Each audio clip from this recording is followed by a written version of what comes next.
Amanda Huggins is in the house. She is all about transformation, meditation. She coaches. You just went to Bali, right? I did. I just got back last week. Don't tell Erin that. Bali You Glow. don't tell Erin that. Seriously. No, Yeah, we show. bonded over it when we first met. She was like, "You're going to Bali?" I was like, "Yes, I am."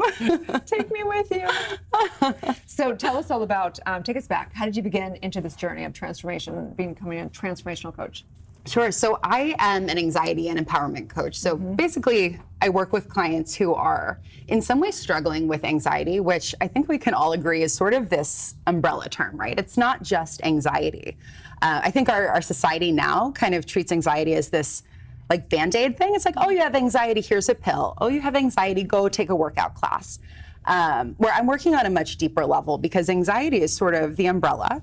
Underneath is fear, judgment, worry, self-doubt, all of the trauma that you've sort of accumulated throughout your life, consciously and subconsciously, right? We have parental programming, even nanny programming, as we were talking about earlier.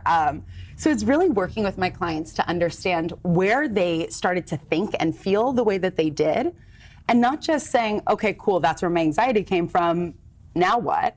We want to break it down and actually change the relationship to it. So you're befriending your anxiety in an effort to move through it. Because on the other end of all of this trauma and this fear and this self-doubt, which, you know, to be perfectly honest, is how I got to where I am. I went through massive amounts of trauma. Once you work through that, there is a light at the end of the tunnel, right? There is happiness, abundance, and joy. But, and I say this all the time, this work takes work. It is not easy stuff to look at all of the stuff that came up in your past, you know? Yeah. It's intense to go back into reverie. And some people believe that you shouldn't have to go back, that you can just know the truth. And, you can, and I believe that's true. That if you have that powerful of a consciousness, you could know the truth and you could probably reprogram the subconscious if you had, but you have to have such a powerful consciousness. So to go back and go on that, it's a lot of reverie. So how do you do that? Do you do that one-on-one? Do you take them to a group? How does that work? So I personally think the most effective is one-on-one coaching.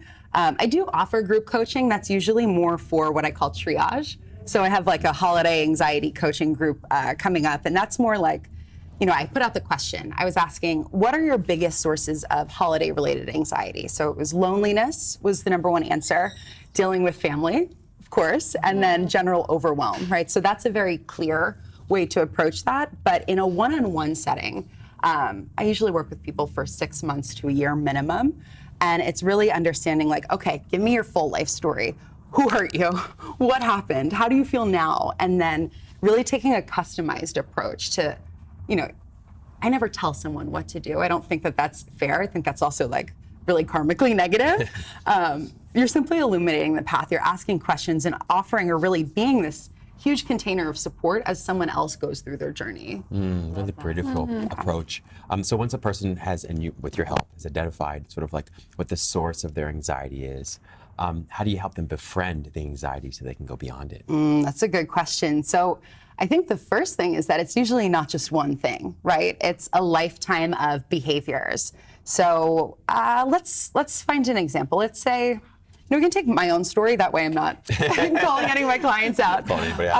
So on paper, I had a really good life, right? I spent almost 10 years in the startup industry. I was always getting the next raise and the next like high-powered thing, but I was so miserable. I was deeply depressed. I had eating disorders. I mean, literally every eating disorder under the sun. It was just a whole mess of things under the surface, right? You didn't know from looking at me. And so if I were to work with myself, right, which I essentially did years ago, it was my issues with perfection. And so I had to go into my past. Where did I start to formulate these issues of perfection? Where am I not fully accepting myself? Where am I not fully seeing myself? Identifying those things and then really sitting with the information that comes up. I think I love the way you say that, and I think that's obviously the really uncomfortable part for people, is I think sometimes they can identify the area, but then to be able to sit with whatever it is they're thinking and feeling, and sit long enough that it sort of resolves itself. That sounds terrifying. It's a hard truth, right? Because, you know, we're in a funny little place in society where we have this like, deep sense of empowerment, but then we also have, on the other end of the spectrum, living at the same time, this deep sense of self-judgment. So it's like, we think we're great, we think we're perfect, but oh my God, I don't feel right. I'm gonna sit with all of my stuff. Wow, I'm so imperfect, I don't even wanna look at that. And so it does take that muscling through and that uncomfortable sitting and the terrifying sitting to say, okay, I accept all of my imperfections. I accept the places where maybe I wasn't serving myself correctly. But now, and this is the beautiful thing, once you have that awareness of how your life has been led up until this point, you have an awareness that allows you to create a step function shift. So when you're there, it's like, okay, cool. This is how I was. I'm going to start to retrain my mental pathways. I'm going to start to shift my habits to not go to that place again. We're not saying that we're never going to be anxious, right?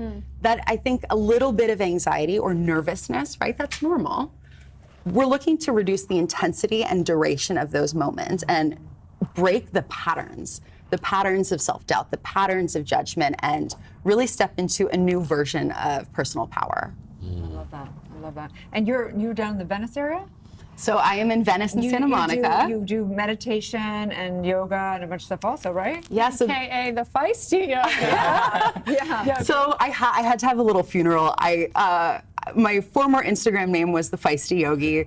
That was sort of what set me off on the path of coaching in a very strange way, because I do live in the West Side, LA, and there's a very interesting thing that happens with the yoga community there when you're on Instagram and it looks like everyone has this perfect, like super blonde, super skinny on the beach doing crazy yoga poses. And when I first became a teacher, I was like, but I'm not that. Am I like less than because I'm not that? Or, I went through this whole thing. So I created the Feisty Yogi as my like mini rebellion. And, through that whole process, that was actually how I started to work on my own self-development, found my own coaches, became an anxiety coach, and then had to put the Feisty Yogi to rest. So I am anxiety to empowerment. She's a peaceful yogi now. So I got feisty though. I mean, I'm East Coast. You still have to have that little fire in you. I love it. Yeah. And I do think that change of any kind of transformation does require some feistiness. Totally. Right? So, because in lots of ways you're sort of rebelling against either the program you've experienced, the trauma that you've had. So I kind of like that, even though I know you've moved beyond it. It's a really incredible, important element, I think, to making change in your life. It's solar plexus stuff, right? It's like finding your personal power and not just like knowing that you have power, but actually stepping into it. We have this interesting, I love that. That's a good thing. It's a solar plexus thing. That's so rad. It's so true, though. So true, right? So where can people find you? How can they work with you? All of my information right now is on my Instagram. It's anxiety to empowerment. You'll get information about coaching, my upcoming entrepreneurship and wellness retreat, and all that good stuff. And maybe some Bali. Maybe some Bali. Stay tuned. We'll be right back.